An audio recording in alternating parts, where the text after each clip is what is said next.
الحمد لله نحمده ونستعينه ونستغفره ونؤمن به ونتوكل عليه ونعوذ بالله من شرور أنفسنا ومن سيئات أعمالنا من يهد الله فلا مضل له ومن يضلل فلا هادي له ونشهد أن لا إله إلا الله وحده لا شريك له ونشهد أن سيدنا ومولانا محمدا عبده ورسوله صلى الله تعالى عليه وعلى آله وأصحابه وبارك وسلم تسليما كثيرا أما بعد فأعوذ بالله من الشيطان الرجيم بسم الله الرحمن الرحيم من يطع الرسول فقد أطاع الله صدق الله العظيم. معزز سامعین کرام، بزرگوں اور دوستوں، نبی کریم صلی اللہ علیہ وسلم نے صحابہ کرام رضوان اللہ تعالی علیہم اجمعین کو وقتاً فوقتاً بہت ساری نصیحتیں فرمائی ہیں. اگر ہم ان نصیحتوں کے اوپر عمل کریں تو ہماری دنیا بھی کامیاب ہوگی اور آخرت بھی کامیاب ہوگی. اللہ کے رسول صلی اللہ علیہ وسلم کے ایک جلیل القدر صحابی ہیں حضرت عقبہ ابن عامر رضی اللہ تعالی عنہ. وہ بیان فرماتے ہیں کہ میں اللہ کے رسول صلی اللہ علیہ وسلم کی خدمت میں حاضر ہوا اور میں نے بات کرنے کی ابتدا کی. آپ صلی اللہ علیہ وسلم کے مبارک ہاتھ کو اپنے ہاتھ میں پکڑا اور میں نے ایک سوال کیا، من نجات یا رسول اللہ، نجات کیسے ملے گی اللہ کے رسول صلی اللہ علیہ وسلم؟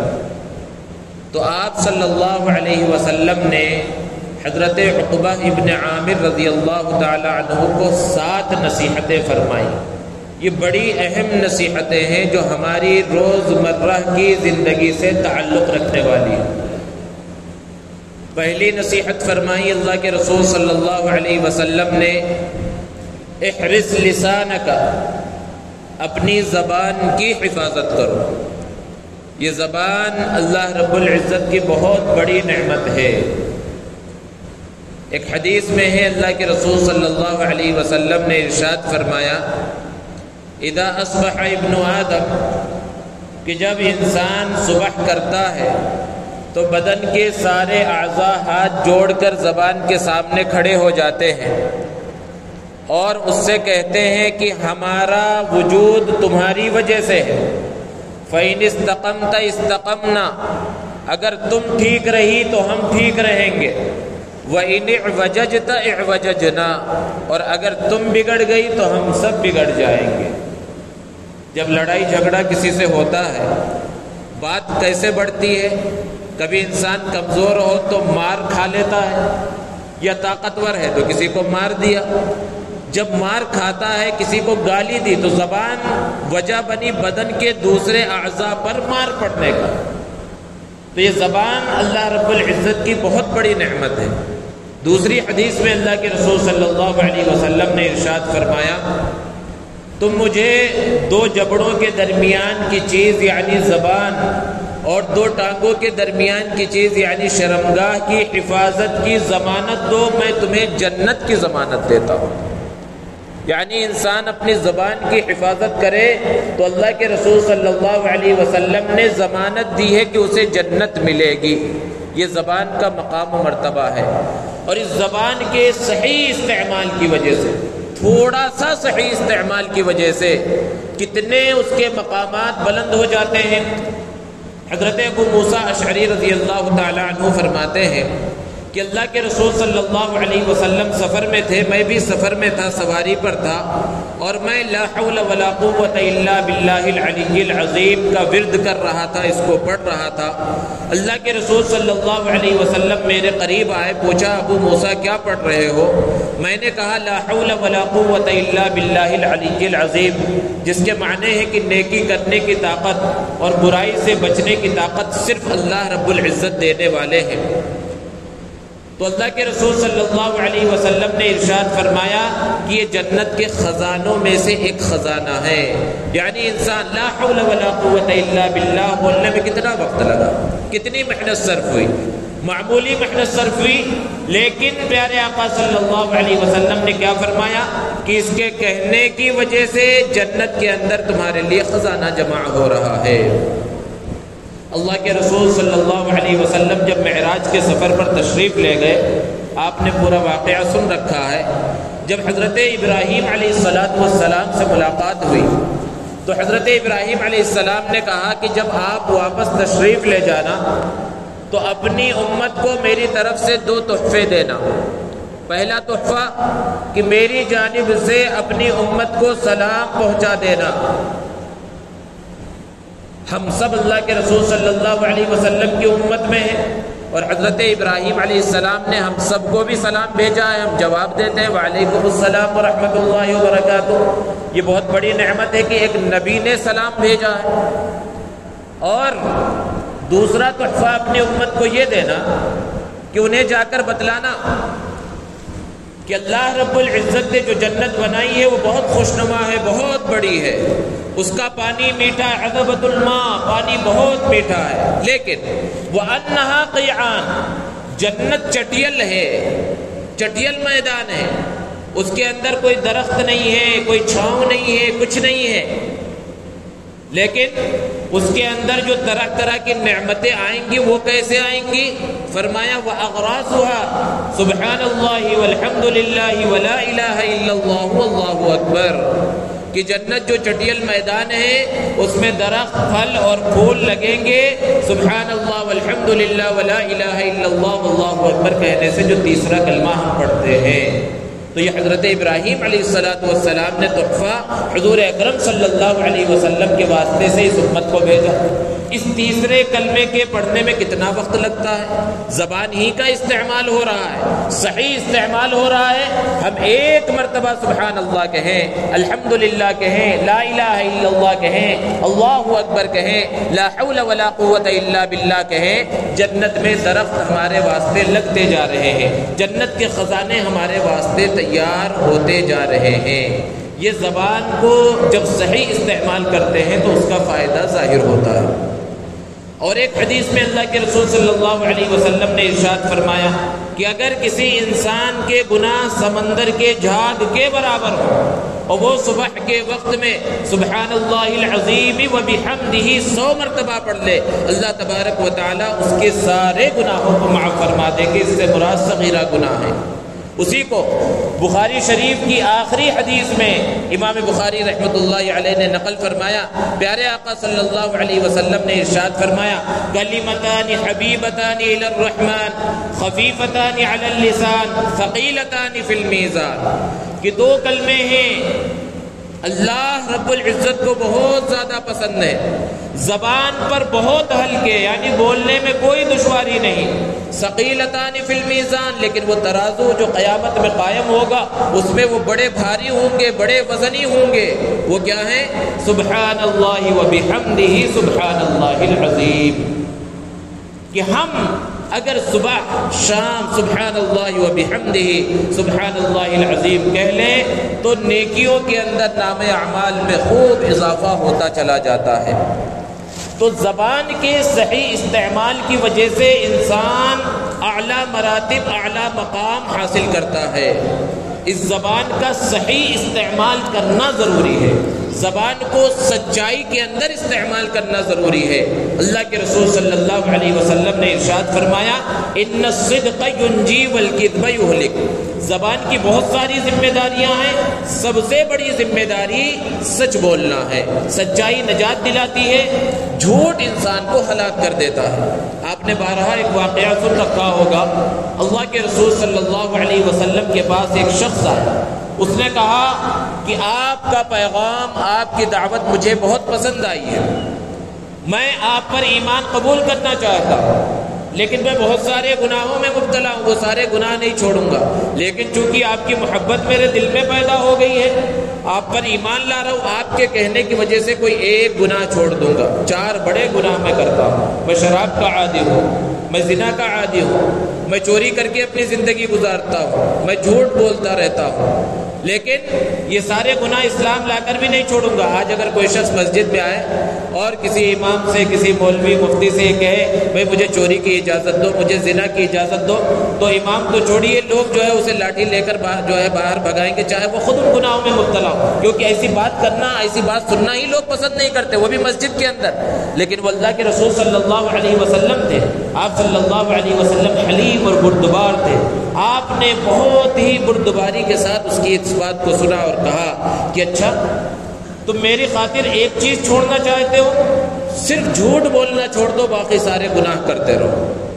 وہ شخص خوشی خوشی چلا گیا کہ اچھی بات ہے، یہ تو اچھا مذہب ہے، ساری چیزوں کی اجازت مل گئی ہے، جھوٹ بولنا، جھوٹ چھوڑ دینا کون سی بڑی بات ہے، جھوٹ چھوڑ دوں گا۔ اور پھر جب شام کا وقت ہوا، شراب پینے کا اس کا وقت ہوا، شراب کی باٹل ہاتھ میں اٹھایا تو فوراً دل میں خیال آیا کہ کل اللہ کے رسول صلی اللہ علیہ وسلم کی مجلس میں حاضر ہونا ہے۔ آپ صلی اللہ علیہ وسلم نے اگر مجھ سے پوچھا شراب پی، اور اگر میں نے جھوٹ کہا تو جھوٹ سے تو بچنے کا میں نے وعدہ کیا ہے، سچ کہنا پڑے گا، اور سچ جب کہوں گا تو 80 کوڑے شراب کی سزا متعین ہے، اور وہ برداشت کرنے کی میرے اندر طاقت نہیں ہے۔ بولا چلو شراب بھی نہیں پیتے۔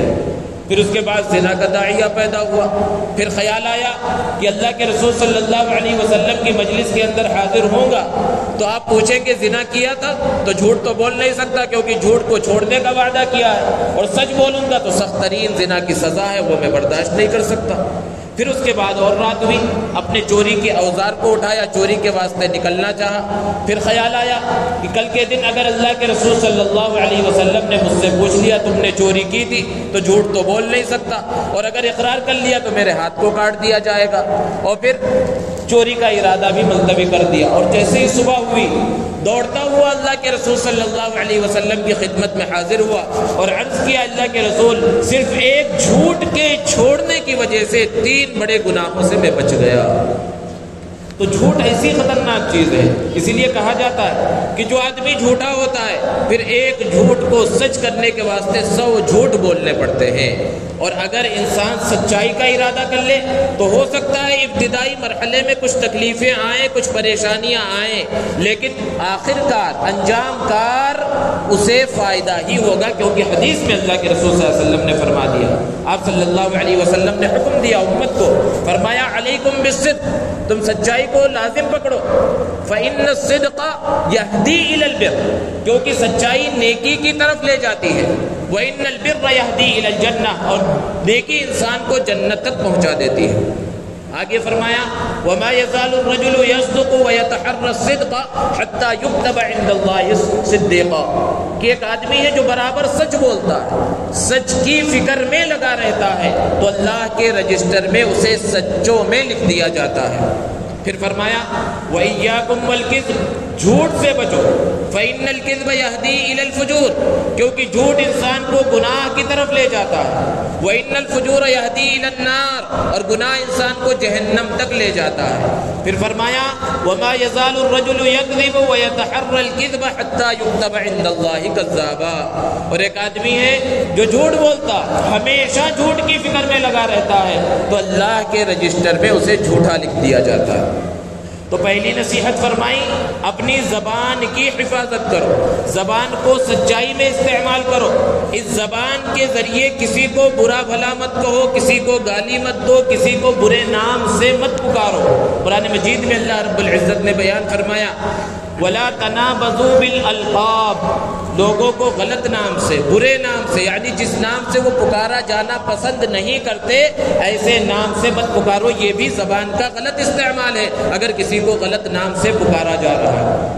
زبان کی خرابیوں میں سے ایک بڑی خرابی چغل خوری ہے، غیبت ہے، دوسروں کی برائی کرنا ہے۔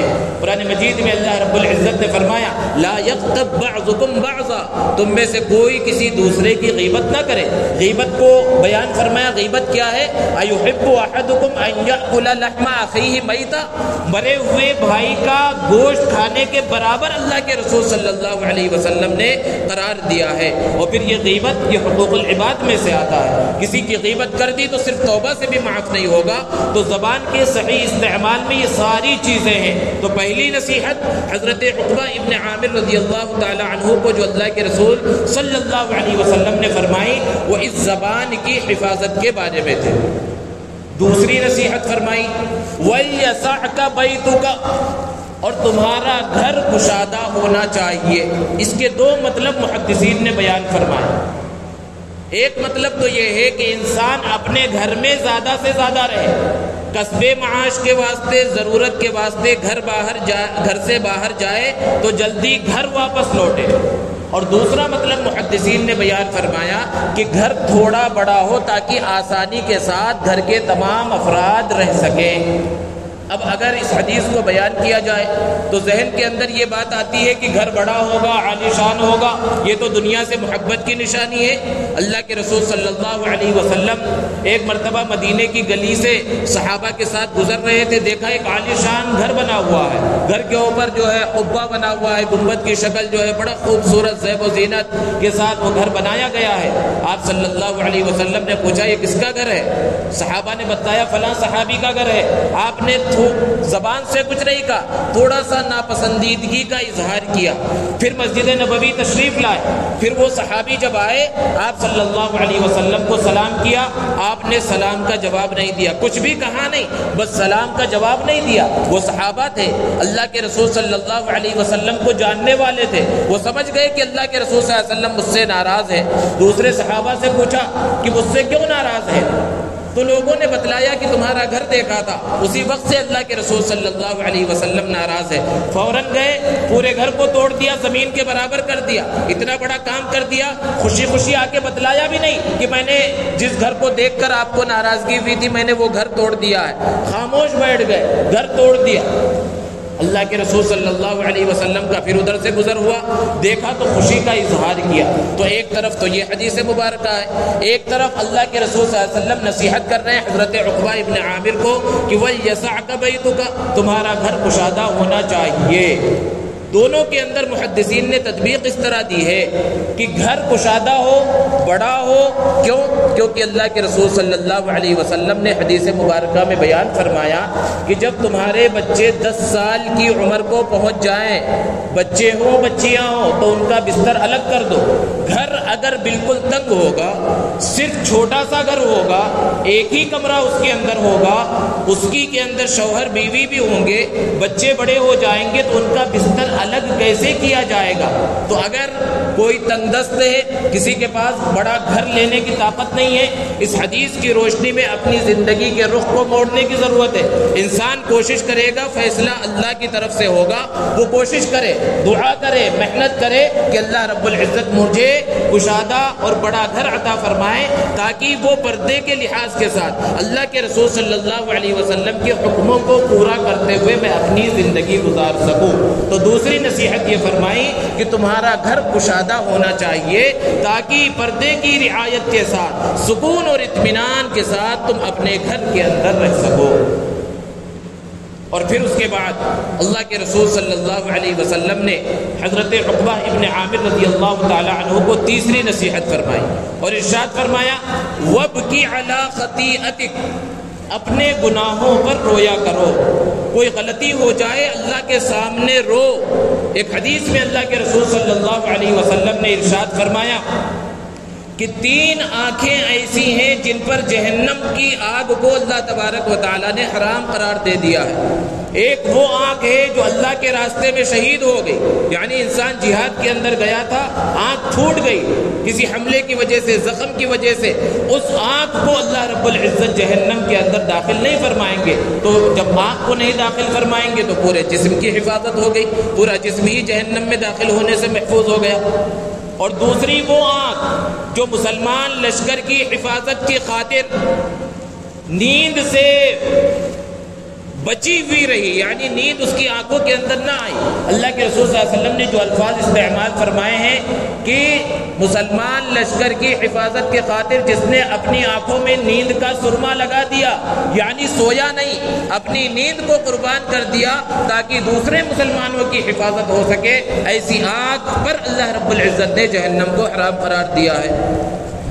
اور تیسری وہ آنکھ جو اللہ کے ڈر سے، اللہ کے خوف سے کبھی روئی ہو، اس سے آنسو کا کوئی قطرہ نکلا ہو، اللہ رب العزت ایسی آنکھ کو بھی جہنم کے اندر داخل نہیں فرمائیں گے۔ ایک حدیث میں اللہ کے رسول صلی اللہ علیہ وسلم نے ارشاد فرمایا کہ اگر مچھر کے پر کے برابر بھی اللہ کے ڈر، اللہ کے خوف سے آنسو کا ایک قطرہ، مچھر ہی کتنا ہوتا ہے، مچھر کے پر کے برابر بھی اگر آنکھ سے آنسو کا کوئی قطرہ نکل کر تمہارے چہرے کے اوپر لگ گیا تو جس حصے پر لگا ہے اللہ رب العزت جہنم کی آگ کو اس پر حرام قرار دے دیں گے۔ اسی لیے جو بزرگ تھے، بسا اوقات انسان کوشش کرتا ہے اللہ کے دربار میں کہ رونا آ جائے، لیکن رونا نہیں آتا، آنکھ سے آنسو نہیں نکلتے، تو بزرگوں نے فرمایا کہ تھوڑا سا بھی اگر آنکھ سے آنسو کا قطرہ نکل جائے تو اس کو پورے چہرے پر انسان مل لے، جتنی دور تک ملے گا اتنا زیادہ وہ محفوظ ہو جائے گا۔ تو گناہوں پر نادم ہونا، گناہوں پر رونا اور اللہ کے سامنے گڑ گڑانا، یہ تیسری نصیحت فرمائی۔ اس کے بعد چوتھی نصیحت فرمائی حضرت عقبہ ابن عامر رضی اللہ تعالی عنہ کو کہ جب تم اپنے بستر پر جاؤ تو سورہ اخلاص، سورہ فلق اور سورہ ناس ضرور پڑھ لیا کرو۔ اللہ کے رسول صلی اللہ علیہ وسلم کا یہ معمول تھا۔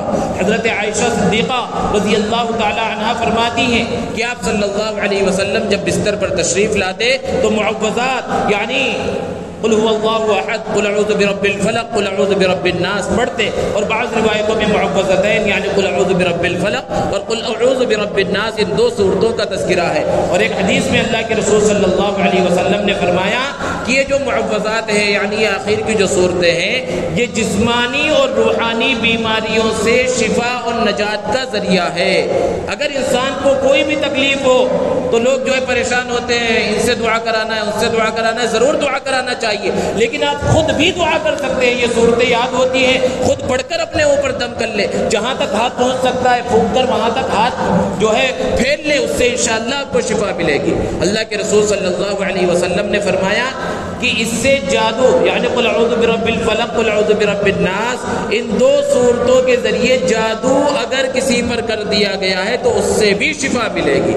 بہت سے لوگ ہیں اور مسلمانوں میں بھی لوگ پائے جاتے ہیں کہ کسی سے دشمنی کی وجہ سے لوگوں پر جادو کروا دیتے ہیں، ایسے لوگوں کے پاس، تاطریقوں کے پاس یا ایسے جاہل عاملوں کے پاس چلے جاتے ہیں جن کا کام ہی، کیونکہ جادو کرانے کی وجہ سے انسان کا ایمان جو ہے نکل جاتا ہے۔ اللہ کے رسول صلی اللہ علیہ وسلم نے سخت ترین وعید بیان فرمائے، تو جادو کے اندر جو ہے مبتلا ہو جاتے ہیں، تو جادو کرتے ہیں اور کرواتے ہیں، تو اس جادو سے بچنے کا جو نسخہ ہے وہ یہی صورتیں ہیں۔ اللہ کے رسول صلی اللہ علیہ وسلم پر بھی جادو کیا گیا، سخت ترین جادو کیا گیا تھا۔ ایک یہودی نے جادو کیا تھا اور 11 گرہیں لگا کر وہ گرہیں ایک تاریک اندھیرے کنویں کے اندر ڈال دی تھی۔ حضرت جبرائیل علیہ السلام تشریف لائے اور فرمایا قل اعوذ برب الفلق اور قل اعوذ برب الناس کے ذریعے اپنے جادو کا علاج کیجئے۔ پھر اللہ کے رسول صلی اللہ علیہ وسلم سے اس جادو کا اثر ختم ہوا۔ تو ایک نصیحت یہ فرمائی کہ سونے کے واسطے جب بستر پر جاؤ تو یہ صورتیں پڑھ لیا کرو۔ اس کے بعد فرمایا اللہ کے رسول صلی اللہ علیہ وسلم نے صل من قطعک، اگلی نصیحت فرمائی کہ جو شخص تم سے رشتہ توڑے تم اس سے رشتے کو جوڑو۔ رشتہ داری کا جوڑنا یہ بہت بڑی اور بہت اہم صفت ہے۔ اللہ تبارک و تعالیٰ کو ایسے بندے، ایسے لوگ بہت پسند ہیں جو رشتہ داریوں کو جوڑتے ہیں۔ پیارے آقا صلی اللہ علیہ وسلم نے ارشاد فرمایا لا يدخل الجنت قاطع، رشتے ناتوں کا توڑنے والا جنت کے اندر داخل نہیں ہوگا۔ آج ہم دیکھیں اپنے معاشرے کے اندر کس طرح رشتوں کی دھجیاں اڑائی جا رہی ہیں، میاں بیوی کے درمیان لڑائی جھگڑے ہو رہے ہیں، بات بات پر طلاق اور خلے کی نوبت آ رہی ہے، اور پھر ساس اور بہو کے درمیان جو ہے لڑائی جھگڑے ہیں۔ ایک نوجوان کی جب شادی ہوتی ہے وہ انہی لڑائی جھگڑوں کے درمیان پس رہا ہوتا ہے، چکی کے دو پارٹوں کے درمیان۔ اگر بیوی کی طرف زیادہ توجہ دے رہا ہے تو گھر والوں کا کہنا ہے بیوی کا غلام بن گیا ہے، ماں کی طرف زیادہ توجہ دے رہا ہے تو بیوی کہہ رہی ہے، بیوی کے گھر والے کہہ رہے ہیں تو نے شادی ہی کیوں کی تھی جب سب ماں کو ہی دیکھنا تھا، اپنے گھر والوں کی فکر کرنا تھا۔ اب وہ بیچارہ پریشان ہوتا ہے۔ اس طرح لڑائی جھگڑے جو ہے گھروں کے اندر پیدا ہوتے ہیں۔ اس سے بچنے کا آسان سا نسخہ کیا ہے؟ اللہ کی طرف رجوع ہے۔ سب سے پہلے تو دعا کرنا، رشتوں کے درمیان محبت، اور پھر اس کے بعد اپنے اپنے دائرے میں رہتے ہوئے سارے لوگ اپنے حقوق ادا کرنے کی اگر فکر کرنے لگے تو پھر یہ لڑائی جھگڑوں سے انسان بچ جائے گا۔ اللہ کے رسول صلی اللہ علیہ وسلم نے ایک حدیث میں بیان فرمایا لیس الواصل بالمکافی، بدلہ ادا کرنے والا وہ رشتے ناتوں کو پورا کرنے والا نہیں ہے۔ بعض لوگ کہتے ہیں ہاں بھائی فلاں ملے گا تو ہم بھی مل لیں گے، فلاں رشتہ باقی رکھے گا تو ہم بھی باقی رکھ لیں گے، یہ کوئی بڑی بات نہیں ہے۔ اللہ کے رسول صلی اللہ علیہ وسلم نے فرمایا اصل صلہ رحمی کرنے والا شخص کون ہے کہ سامنے والا ملنا ہی نہیں چاہتا، سامنے والا رشتہ توڑنے پر مصر ہے، پھر آپ جا کر اپنے نفس کو دبا کر اس سے ملاقات کرے اور رشتے کو باقی رکھنے کی فکر کرے، یہ دراصل صلہ رحمی ہے۔ تو یہ نصیحت فرمائی اللہ کے رسول صلی اللہ علیہ وسلم نے پانچویں کہ صل من قطعک، جو تم سے رشتے کو توڑے تم اس سے رشتے کو جوڑو۔ اور اگلی نصیحت فرمائی اللہ کے رسول صلی اللہ علیہ وسلم نے وَأَعْطِ مَنْ حَرَمَكَ، جو تمہیں نہ دے تم اسے دو، جو تمہیں محروم کر دے تم اسے عطا کرو۔ اللہ کے رسول صلی اللہ علیہ وسلم نے کیسے کیسے لوگوں کو نوازا۔ حضرت ابو سفیان رضی اللہ تعالی عنہ اللہ کے رسول صلی اللہ علیہ وسلم کے مقابلے میں جنگ بدر کے بعد سے لے کر جتنی بھی جنگیں ہوئی فتح مکہ تک، ہر جنگ کے اندر کافروں کی جانب سے سپہ سالار بن کر، جنرل بن کر اللہ کے رسول صلی اللہ علیہ وسلم کے مقابلے میں آتے رہے، پورا لشکر اٹھا کر مدینے میں آئے ہیں۔ لیکن جب فتح مکہ ہوا، ایمان قبول کر لیا، پھر اس کے بعد غزوہ حنین ہو رہا ہے، بہت مال غنیمت حاصل ہوا۔ اللہ کے رسول صلی اللہ علیہ وسلم نے سارے صحابہ سے زیادہ حضرت ابو سفیان رضی اللہ تعالیٰ عنہ اور ان کے خاندان کو عطا فرمایا۔ ایک مرتبہ چند بڑے بڑے کافر جو الگ الگ قبیلوں سے تعلق رکھنے والے تھے، اللہ کے رسول صلی اللہ علیہ وسلم کے مجلس میں کسی وجہ سے موجود تھے، حالانکہ وہ سخت ترین دشمن ہیں اللہ کے رسول صلی اللہ علیہ وسلم کے۔ اسی درمیان کچھ مال غنیمت اللہ کے رسول صلی اللہ علیہ وسلم کے پاس پہنچا، جس میں سونے کا ایک بہت بڑا ٹکڑا تھا۔ اللہ کے رسول صلی اللہ علیہ وسلم نے صحابہ کو دینے کے بجائے ان کافروں کے درمیان اس کو تقسیم کر دیا۔ ان کا حال کیا ہے کہ وہ دشمنی پر آمادہ ہے، موقع ملے تو اللہ کے رسول صلی اللہ علیہ وسلم کو تکلیف پہنچائے، لیکن آپ صلی اللہ علیہ وسلم نے کیا کیا؟ انہیں نواز دیا۔ اس کا نتیجہ یہ نکلا کہ بعد میں انہوں نے اسلام قبول کر لیا۔ ہمارا حال کیا ہے کہ غلطی سے بھی کوئی شخص اپنی شادی میں دعوت دینا بھول گیا تو ہم جو ہے پورے محلے میں پورے علاقے میں اس کا چرچا کرتے ہوئے پھرتے ہیں کہ اچھا مجھے دعوت نہیں دی، اب میں جو ہے اپنی دعوت میں اسے نہیں بلاؤں گا۔ اللہ کے رسول صلی اللہ علیہ وسلم کی تعلیمات کیا ہے؟ وَأَعْطِ مَنْ حَرَمَكَ، جان بوجھ کر بھی کسی نے نہیں دیا تھا تب بھی تم اسے دو۔ یہ اللہ کے رسول صلی اللہ علیہ وسلم کی تعلیمات ہیں اور آپ نے اس پر عمل کر کے دکھلایا۔ اور اگلی نصیحت، آخری ساتویں نصیحت فرمائی وَأَعْرِضْ عَمَّنْ ظَلَمَكَ، جو تم پر ظلم کرے ان سے اعراض کرو، یعنی انہیں معاف کر دو۔ جو تمہارے اوپر ظلم کرے انہیں معاف کر دو، کیونکہ معافی اللہ تبارک و تعالیٰ کو بہت پسند ہے۔ تو یہ اہم نصیحتیں ہیں جو اللہ کے رسول صلی اللہ علیہ وسلم نے فرمائی۔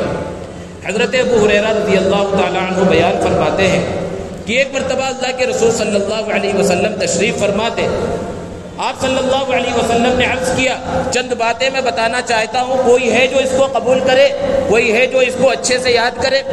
حضرت ابو ہریرہ رضی اللہ تعالیٰ عنہ نے فرمایا اللہ کے رسول میں اس کو یاد کروں گا، آپ مجھے بتلائیے۔ آپ صلی اللہ علیہ وسلم نے چند نصیحتیں فرمائی۔ پہلی نصیحت فرمائی، ارشاد فرمایا اتق المحارم تکن اعبد الناس، اگر دنیا کے تم سب سے بڑے عبادت گزار بننا چاہتے ہو گناہوں کو چھوڑ دو۔ اتق المحارم، گناہوں سے بچ جاؤ، تکن اعبد الناس، تم دنیا کے سب سے بڑے عبادت گزار بن جاؤ گے۔ نماز کا چھوڑنا گناہ ہے، انسان نماز کا پابند بن جائے۔ زکوٰۃ واجب ہو گئی، زکوٰۃ کا نہ دینا گناہ ہے، انسان زکوٰۃ دینے لگے۔ روزہ فرض ہے، روزہ رکھنا، روزے کا چھوڑ دینا گناہ ہے، انسان روزے کی پابندی کرے۔ حج فرض ہو گیا ہے، حج نہ کرنا گناہ ہے، انسان حج کر لے۔ جن جن چیزوں سے منع کیا گیا ہے انسان ان چیزوں سے رک جائے۔ اصل چیز گناہوں سے بچنا ہے۔ ایک انسان نیکیاں بہت کر رہا ہے لیکن گناہوں کے اندر بھی زندگی گزر رہی ہے، وہ عبادت گزار نہیں ہے۔ بڑا عبادت گزار کون ہے؟ جو گناہوں سے بچ جائے۔ تو پہلی نصیحت فرمائی اتق المحارم، تم سارے گناہوں سے بچو، سب سے بڑے عبادت گزار بن جاؤ گے۔ یہ نسخہ دے دیا، کوئی بھی بڑا عبادت گزار بننا چاہتا ہے بس گناہوں سے اپنے آپ کو بچا لے، وہ بڑا عبادت گزار ہے۔ دوسری نصیحت فرمائی وَارْضَ بِمَا قَسَمَ اللَّهُ لَكَ تَكُنْ أَغْنَى النَّاسِ، اللہ نے جو کچھ تمہیں دے دیا اس پر راضی ہو جاؤ تو تم سب سے بڑے مالدار بن جاؤ گے۔ انسان پریشان کب ہوتا ہے؟ جب یہ سوچتا ہے بھائی مجھے یہ نہیں ملا، مجھے وہ نہیں ملا، اور جب یہ سوچنے لگے میری قسمت میں یہی ہے، میرے لیے اللہ نے اتنا متعین کیا، اپنے سے نیچے دیکھنے لگے کہ فلاں کو تو یہ بھی نہیں ملا، فلاں کو تو وہ بھی نہیں ملا، تو پھر انسان کے دل کے اندر غنا پیدا ہوتا ہے، مالداری۔ کیونکہ مالداری کے بارے میں اللہ کے رسول صلی اللہ علیہ وسلم نے فرمایا لیس الغنا عن کثرت الارض ولکن الغنا غنى النفس، مالداری سامان کی، اسباب کی کثرت کا نام نہیں ہے، اصل مالداری دل کی مالداری ہے۔ وہ دل کی مالداری کب ہوگی؟ جب انسان اللہ کے فیصلے پر راضی ہو جائے۔ اسی کو پیارے آقا صلی اللہ علیہ وسلم نے فرمایا وَارْضَ، راضی ہو جاؤ بِمَا قَسَمَ اللَّهُ لَكَ، اس چیز پر جتنا اللہ نے تمہارے لیے فیصلہ کر دیا ہے، تو انسان پھر اس کے بعد سکون محسوس کرے گا اپنے دل کے اندر۔ یہ دوسری نصیحت فرمائی۔ تیسری نصیحت فرمائی وَأَحْسِنْ إِلَى جَارِكَ تَكُنْ مُؤْمِنًا، اگر تم سچے مومن بننا چاہتے ہو اپنے پڑوسی کے ساتھ حسن سلوک کرو۔ پڑوسیوں کے ساتھ حسن سلوک کی بہت زیادہ اہمیت ہے۔ اللہ کے رسول صلی اللہ علیہ وسلم نے فرمایا کہ جب تک تم پڑوسیوں کے ساتھ حسن سلوک نہیں کرو گے تمہارا ایمان ہی کامل اور مکمل نہیں ہے۔ ایک مرتبہ اللہ کے رسول صلی اللہ علیہ وسلم وضو فرما رہے تھے۔ آپ جب وضو فرما رہے تھے تو صحابہ کا معمول یہ تھا کہ آپ صلی اللہ علیہ وسلم کی ایک ایک چیز سے برکت حاصل کرتے تھے۔ آپ کے وضو کا جو بچا ہوا پانی، یعنی چہرے سے لگ کر جو پانی گرتا تھا، ہاتھ دھوتے تھے ہاتھ سے لگ کر جو پانی گرتا تھا، اس کو بھی اللہ کے رسول صلی اللہ علیہ وسلم کے صحابہ زمین پر نہیں گرنے دیتے تھے، اس کو لے لیتے تھے برکت حاصل کرنے کے واسطے، اپنے چہرے پر مل لیتے تھے، اپنے ہاتھوں پر مل لیتے تھے۔ تو جب آپ وضو فرما رہے تھے تو صحابہ لپکے اور وضو کے پانی کو لینا شروع کیا، اور چونکہ وضو کے اندر زیادہ پانی تو استعمال نہیں ہوگا، صحابہ کی تعداد زیادہ ہے، کسی کو پانی ملا تو اس نے چہرے پر لگا لیا، کسی کو ملا تو ہاتھ پر لگا لیا، لیکن بہت سے وہ تھے جن کو ملا ہی نہیں، تو جنہوں نے اپنے چہرے پر لگایا تھا ان کے چہرے پر ہاتھ پھیر کر، ان کے ہاتھوں پر ہاتھ پھیر کر اپنے چہرے پر پھیرنے لگے۔ اللہ کے رسول صلی اللہ علیہ وسلم نے جب یہ منظر دیکھا تو صحابہ سے پوچھا تمہیں کس چیز نے ابھارا ایسا کرنے پر، یعنی یہ کام کیوں کر رہے ہو؟ صحابہ نے عرض کیا اللہ کے رسول آپ کی محبت کی وجہ سے یہ کام کر رہے ہیں، چونکہ آپ سے ہم بہت زیادہ محبت کرتے ہیں، اپنے دل سے محبت کرتے ہیں، اس لیے آپ کے وضو کے بچے ہوئے پانی سے برکت حاصل کرنا چاہتے ہیں، اس لیے یہ عمل ہم نے کیا۔ اللہ کے رسول صلی اللہ علیہ وسلم نے ارشاد فرمایا کہ اگر تم مجھ سے محبت کرتے ہو تو اس محبت کا تقاضا یہ ہے تمہیں 3 کام کرنے لازم ہے، اور اگر وہ کام نہیں کرو گے تو پھر یہ محبت صرف دکھاوٹی محبت ہوگی، حقیقت سے اس کا کوئی تعلق نہیں ہوگا۔ مجھ سے محبت کے لیے 3 کام کرنے لازم ہیں۔ پہلا کام سچائی کو اختیار کرنا، اس کا تذکرہ آ چکا ہے۔ دوسرے کام کے بارے میں فرمایا اللہ کے رسول صلی اللہ علیہ وسلم نے کہ اگر تمہارے پاس امانت رکھوائی جائے تو تم اس امانت کے اندر خیانت نہ کرو، یہ کام کرنا لازم ہے، یعنی تمہارے اندر امانت داری ضرور ہونی چاہیے۔ آج دیکھیے امانتوں کے اندر کس طرح خیانتیں کی جا رہی ہیں، الگ الگ انداز ہیں امانتوں میں خیانت کرنے کے، جبکہ اللہ کے رسول صلی اللہ علیہ وسلم نے منافقوں کی نشانیوں میں سے بیان فرمایا کہ اذا حدث کذب، کہ جب بھی بات کرے گا جھوٹ بولے گا، واذا وعد اخلف، وعدہ کرے گا وعدے کی خلاف ورزی کرے گا، واذا اؤتمن خان، اور جب منافق کے پاس امانت رکھوائی جائے گی تو امانت کے اندر خیانت کرے گا۔ تو جو امانت دار ہوتے ہیں وہ کیسے ہوتے ہیں؟ بخاری شریف کے اندر امام بخاری رحمۃ اللہ علیہ نے ایک واقعہ جو بنی اسرائیل کے ایک شخص کا ہے، 7 مقامات پر اس حدیث کو امام بخاری رحمۃ اللہ علیہ نے نقل فرمایا کہ بنی اسرائیل کے اندر ایک بڑا نیک شخص تھا، تجارت وغیرہ کرتا تھا۔ ایک مرتبہ اسے 1000 دینار کی ضرورت پڑی کہ کہیں سے قرض مل جائے بغیر سود کے، قرض حسنہ، تو اس کا کام ہو جائے۔ ادھر ادھر لوگوں کو دیکھتا رہا کہ کس سے مل سکتا ہے، کوئی نظر نہ آیا۔ پھر اسے معلوم ہوا کہ فلاں مقام پر ایک صاحب ہیں جو قرض حسنہ دیتے ہیں، اس نے سفر کیا اور اس شخص کے پاس پہنچا اور اس کے سامنے اپنی ضرورت کو رکھا کہ مجھے 1000 دینار کی ضرورت ہے، آپ مجھے عطا کریں، میں فلاں وقت تک واپس کر دوں گا۔ اس شخص نے کہا 1000 دینار دینے میں کوئی حرج نہیں ہے، تم بتاؤ تمہارا گواہ کون ہے، یعنی تم 1000 لے رہے ہو، کل کے دن مکر جاؤ۔ تو اس نے کہا وَكَفَى بِاللَّهِ شَهِيدًا، اللہ ہمارا گواہ ہے۔ تو اس نے کہا بہت ٹھیک ہے۔ پھر کہا تمہارا کفیل کون ہے؟ کفیل کہا جاتا کہ تم کسی وجہ سے ادا نہ کر سکے تمہارے بدلے میں کون ادا کرے گا؟ تو اس شخص نے کہا اللہ ہمارا کفیل ہے۔ اس نے کہا بہت ٹھیک ہے۔ وہ بھی ایماندار شخص تھا، یہ بھی ایماندار شخص ہے، اور 1000 دینار دے دیا۔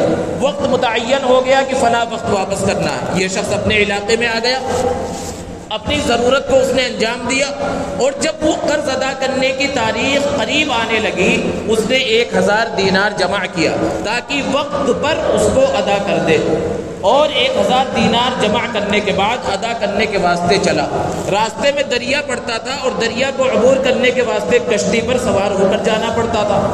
اب جب وہاں دریا کے کنارے پہنچا تو اس وقت کوئی کشتی نہیں ہے، آس پاس کوئی کشتی نظر نہیں آ رہی ہے۔ بہت دیر اس نے انتظار کیا اور وقت قریب آ رہا تھا۔ اب یہ شخص پریشان ہو گیا کہ اگر میں وقت پر نہ پہنچ سکا تو وہ سمجھے گا کہ میں نے امانت میں خیانت کر دی، میں نے وعدے کا پاس لحاظ نہیں رکھا۔ تو اس نے کیا کیا؟ پیارے آقا صلی اللہ علیہ وسلم نے فرمایا اس نے لکڑی کا ایک ٹکڑا اٹھایا اور اس کے اندر سوراخ کیا، اور سوراخ کرنے کے بعد 1000 دینار اس کے اندر رکھ دیے، اس کو محفوظ کر دیا، اور پھر اس کو بند کر دیا، اور پیسوں کے ساتھ ایک چٹھی کے اوپر کسی چیز پر اس نے یہ بات لکھی، دریا کو خطاب کرتے ہوئے کہ اے دریا تو میرے راستے میں حائل ہو گیا ہے، مجھے اپنے قرض خواہ تک پہنچنا تھا، اس کو قرض واپس کرنا تھا، لیکن تو میرے راستے میں حائل ہو گیا ہے، اس لیے میں اس تک نہیں پہنچ رہا ہوں، نہیں پہنچ پا رہا ہوں، اس لیے اب تیری ذمہ داری ہے کہ یہ قرض تو اس تک پہنچا۔ اور پھر اس کو اچھے سے بند کر دیا جیسے بند کر سکتا تھا، اور پھر اس کو دریا کے اندر اس لکڑی کو ڈال دیا اور واپس آ گیا۔ اور ادھر جب وقت قریب ہوا اس شخص نے یہ سوچا جس نے قرض دیا تھا کہ اب تک وہ نہیں آیا، چلو خود چل کر اس سے ملاقات کرتے ہیں، اپنے 1000 واپس لیتے ہیں۔ وہ بھی ادھر دریا کے کنارے پہنچا، ادھر بھی کسی کشتی کا نام و نشان نہیں ہے، کوئی کشتی اتفاق سے اس وقت موجود نہیں ہے، پریشان ہے وہ بھی انتظار میں کہ اچانک اسے لکڑی ایک پانی میں تیرتی ہوئی نظر آئی۔ اس نے یہ سوچا خالی ہاتھ جانے کے بجائے بہتر یہ لکڑی کا ٹکڑا لے جاؤ، گھر میں جلانے کے کام آئے گا۔ اس نے وہ لکڑی کا ٹکڑا اٹھا لیا، اپنے گھر لے گیا، اور جب جلانے کے واسطے اس کو کاٹنے لگا تو اس کے اندر سے وہ 1000 دینار نکلے اور اس کے اندر سے وہ چٹھی بھی نکلی۔ اب جب اس نے پڑھا تو اندازہ کر سکتے اس کے ایمان کے اندر کیسا اضافہ ہوا ہوگا۔ اس شخص کی امانت داری کے اوپر بھی وہ رشک کرنے لگا۔ ادھر ایک یہ واقعہ ہو گیا، پھر وہ شخص پھر اس نے 1000 دینار کا اور انتظام کیا کہ پتہ نہیں اس لکڑی کے تو حوالے کیا تھا، وہ 1000 دینار پہنچا نہیں پہنچا۔ اس نے پھر 1000 دینار کا انتظام کیا، اور پھر اس کے بعد سفر کر کے اس شخص کے پاس پہنچا اور اس سے معافی مانگی کہ مجھے آنے میں دیر ہو گئی، یہ 1000 دینار جو میں نے بطور قرض آپ سے لیے تھے وہ یہ لیجئے۔ تو اس شخص نے، اب دیکھیے یہاں پر یہ بھی ہو سکتا تھا، امانت داری اور ایمانداری جب ہوتی ہے تو انسان کے دل میں اللہ کا ڈر اور خوف ہوتا ہے تو پھر وہ سچائی اختیار کرتا ہے۔ یہ بھی ہو سکتا تھا کہ وہ شخص خاموش رہ جاتا، یہ نہ بتاتا کہ مجھے لکڑی کے ذریعے مل گئے ہیں، اور یہ بھی ایسا کر سکتا تھا کہ میں نے ایک مرتبہ بھیج دیا ہے، دوبارہ دینے کی کیا ضرورت ہے۔ اس شخص نے کہا کہ تم نے تو ادا کر دیا، وہ لکڑی جس کے حوالے تم نے وہ قرض کیا تھا، وہ 1000 دینار کیے تھے، وہ مجھے مل چکا ہے۔ اب ذرا بتلائیے، یہ تو ایسے ایماندار، ایسے امانت دار لوگ آپس میں ملے تو آپس میں ان کے ایمان کے اندر کتنا اضافہ نہیں ہوگا۔ بہرحال اللہ کے رسول صلی اللہ علیہ وسلم نے اس واقعے کو بیان فرمایا، اور یہ ایمانداری اور امانت داری یہ ایسی صفت ہے کہ اس کے اثرات نسلوں میں ظاہر ہوتے ہیں۔ اپنے اندر اپنی زندگی میں اپنی حیات طیبہ ہر ایک کی حیات میں تو ظاہر ہوں گے، لیکن نسلوں کے اندر اس کے آثار ظاہر ہوتے ہیں۔ ترکی کا ایک بڑا مشہور تاجر تھا، اس کا ایک بڑا باغ تھا انار کا۔ اس انار کے باغ کی دیکھ بھال کے واسطے ایک نوکر اس نے رکھ رکھا تھا جس کا نام تھا مبارک۔ اس کی ذمہ داری تھی کہ انار کے باغ کی دیکھ بھال کرے۔ ایک لمبا عرصہ گزر گیا، وہ نوجوان مبارک اس باغ کی دیکھ بھال کرتا رہا۔ ایک دن وہ ترکی تاجر آیا اور اس نے کہا مجھے انار کا شربت پلاؤ، کوئی درخت سے انار توڑو اور اس کا جوس نکال کر پلاؤ۔ تو اس نوجوان نوکر خادم نے ایک انار توڑا ایک درخت سے اور اس سے جوس نکالا۔ تو تو اس ترکی تاجر نے جب پیا تو کہا یہ تو بہت کڑوا ہے، دوسرا انار توڑو اور اس سے نکالو۔ دوسرے درخت سے انار توڑا، اس کا جب شربت بنایا تو وہ بھی کڑوا نکلا۔ تو ترکی تاجر کو غصہ آ گیا اور اس نے کہا کہ اتنے سال سے تم اس باغ کی دیکھ بھال کر رہے ہو اور تمہیں یہ تک پتہ نہیں ہے کہ کس درخت کا انار میٹھا ہے اور کس درخت کا انار کڑوا اور کھٹا ہوتا ہے۔ تو اس مبارک نے کہا، خادم نے، نوکر نے کہا کہ آپ نے مجھے باغ کی دیکھ بھال کے واسطے رکھا ہے، کھانے کی اجازت تو آپ نے دی نہیں تھی، آج تک میں نے کبھی انار کے درخت کو چکھا تک نہیں، کسی پھل کو میں نے چکھا نہیں، تو مجھے کیسے پتا چلے گا کہ کون سا انار میٹھا ہوتا ہے اور کون سا کھٹا ہوتا ہے۔ ترکی تاجر کے دل کے اندر یہ بات لگی اور اس نے کہا یہ اتنا دیندار نوجوان، اتنا امانت دار نوجوان، اس کی جگہ یہ باغ کی خدمت نہیں ہے۔ اس نے کہا میں کوئی دوسرا خادم رکھ لوں گا، کوئی دوسرا نوکر رکھ لوں گا، تم جاؤ اللہ کی عبادت کے اندر اپنی زندگی گزارو، اور میرے پاس رہنا چاہتے ہو تو میں نے ایک چھوٹا سا کمرہ اپنے گھر کے بازو میں بنا رکھا ہے، تم اس کے اندر رہو اور اللہ کی عبادت کرو، اور میں بھی تمہارے پاس آتا جاتا رہوں گا، کچھ وقت مل کر باتیں کریں گے، اب تمہیں باغ کی خدمت کی ضرورت نہیں ہے۔ وہ نوجوان بھی خوش ہوا کہ چلو فرصت سے اللہ کی عبادت کا موقع مل گیا۔ اب وہ ترکی تاجر وقتاً فوقتاً آتا، دونوں میں تھوڑی بہت بات چیت ہوتی اور دونوں کی اپنی زندگی گزر رہی تھی۔ ایک دن جب ترکی تاجر آیا تو اس کے چہرے پر تھوڑے پریشانی کے اثرات تھے۔ اس مبارک نے، نوجوان نے دیکھا، اسے سمجھ میں آ گیا، پوچھا کہ جناب کیا بات ہے، آپ کے چہرے پر پریشانی کے اثرات ظاہر ہو رہے ہیں۔ تو ترکی تاجر نے کہا بات دراصل یہ ہے کہ میری ایک جو نوجوان لڑکی ہے اور اس کی شادی کا وقت ہو چکا اور بہت سارے رشتے آ رہے ہیں۔ وہ ترکی تاجر بڑا مشہور آدمی تھا، وزراء کے، عمراء کے، شہزادوں کے رشتے آ رہے ہیں، بہت سے رشتے آ رہے ہیں، اس لیے میں پریشانی میں مبتلا ہوں کہ اپنی لڑکی کی شادی کس وزیر سے، کس امیر سے، کس شہزادے سے کروں۔ تو مبارک نے کہا یہ تو بڑی آسان بات ہے، 3 قومیں ہیں، ایک یہود تھے، وہ اپنا سب کچھ پیسہ دیکھ کر کرتے تھے، ان کے سامنے پیسہ ہی سب کچھ ہے، وہ رشتہ داریاں کرتے تھے پیسے دیکھ کر، سب کچھ تعلقات جوڑتے تھے پیسے دیکھ کر۔ اور دوسری قوم ہے نصارہ، ان کے نزدیک حسن اور خوبصورتی سب کچھ تھا، حسن اور خوبصورتی دیکھ کر وہ رشتے وغیرہ کرتے تھے۔ اور تیسری قوم ہے مسلمان، اور مسلمانوں کے بارے میں پیارے آقا صلی اللہ علیہ وسلم نے ارشاد فرمایا کہ نکاح چند وجہوں کی وجہ سے کیا جاتا ہے، اس میں سے ایک بنیادی چیز ہے دین، فاظفر بذات الدین، تم دین کو اختیار کرو، یہ پیارے آقا صلی اللہ علیہ وسلم کا فرمان ہے۔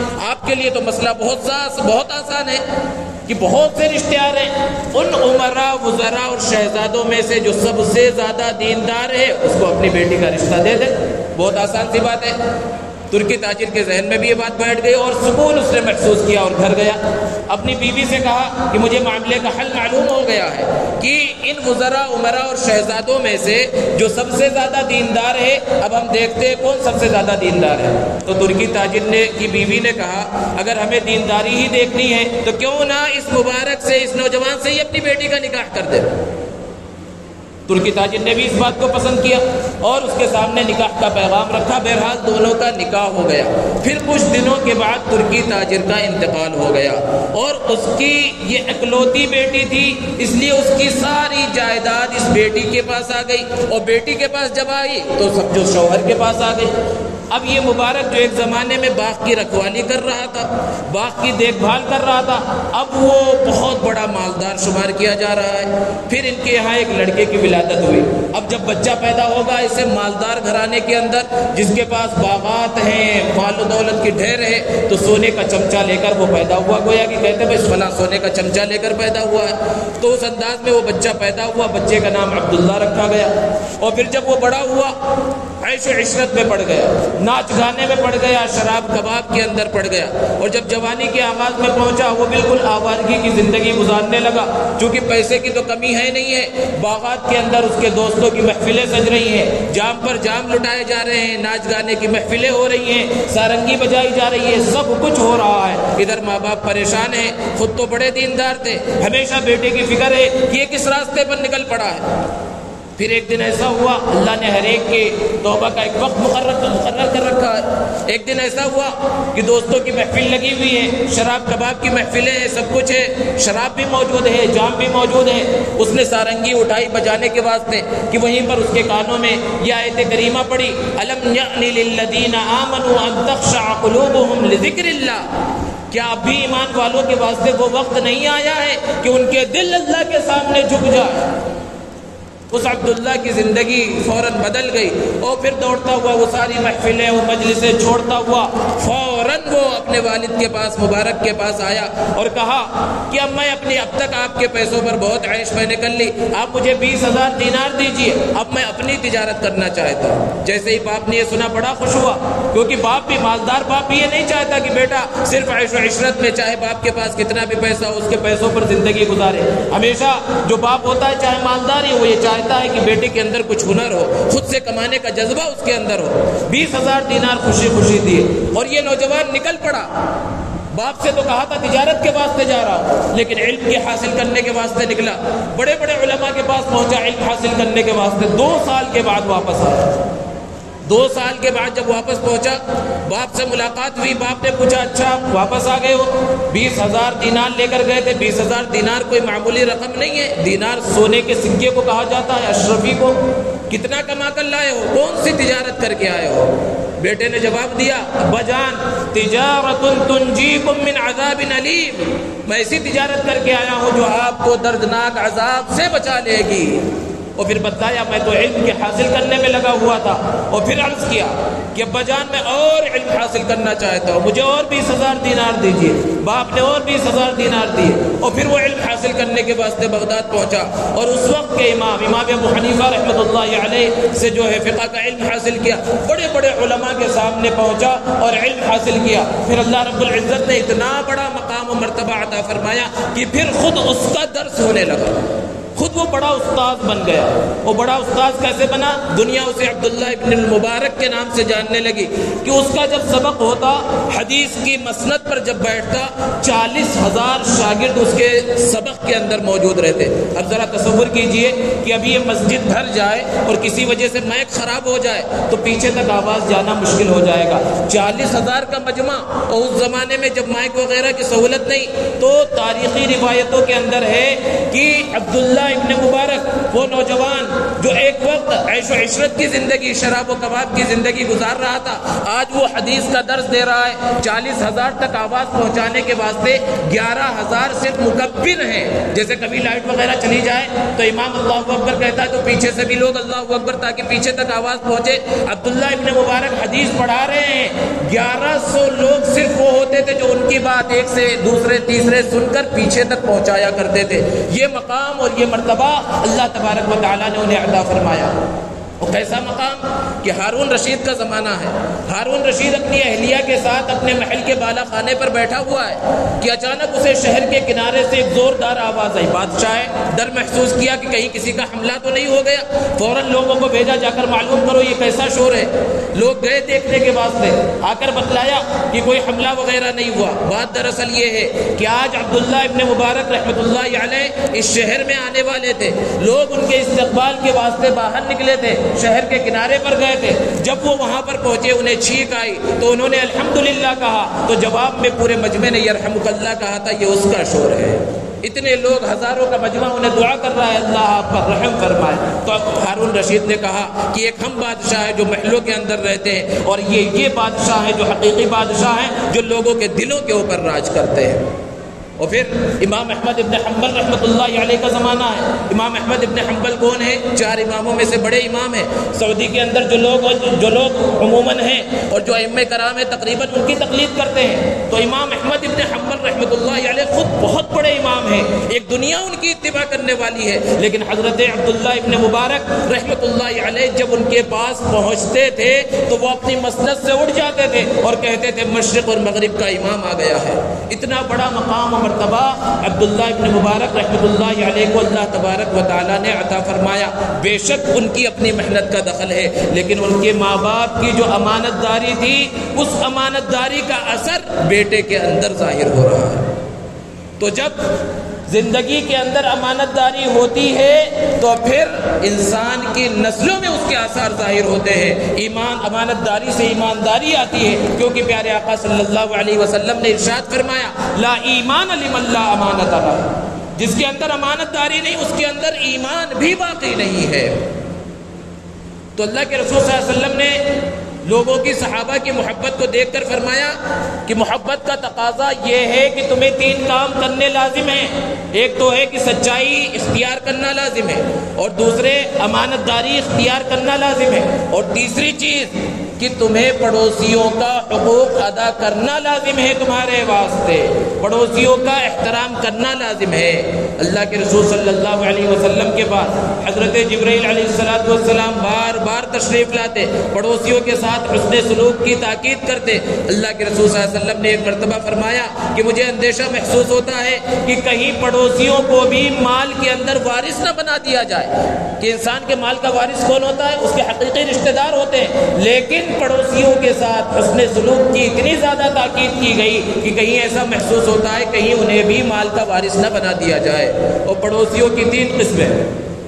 ایک پڑوسی وہ ہیں جن کے 3 حقوق ہیں کہ پڑوسی بھی ہے، رشتہ دار بھی ہے، مسلمان بھی ہے. ایسے بھی پڑوسی ہوتے ہیں کہ اپنا رشتہ بھی ہے، خونی رشتہ ہے، مسلمان ہے، پھر پڑوسی ہے. تو ان کے 3 حق ادا کرنا لازم ہے. مسلمان ہونے کا حق بھی، پڑوسی ہونے کا حق بھی، اور رشتہ دار ہونے کا حق بھی.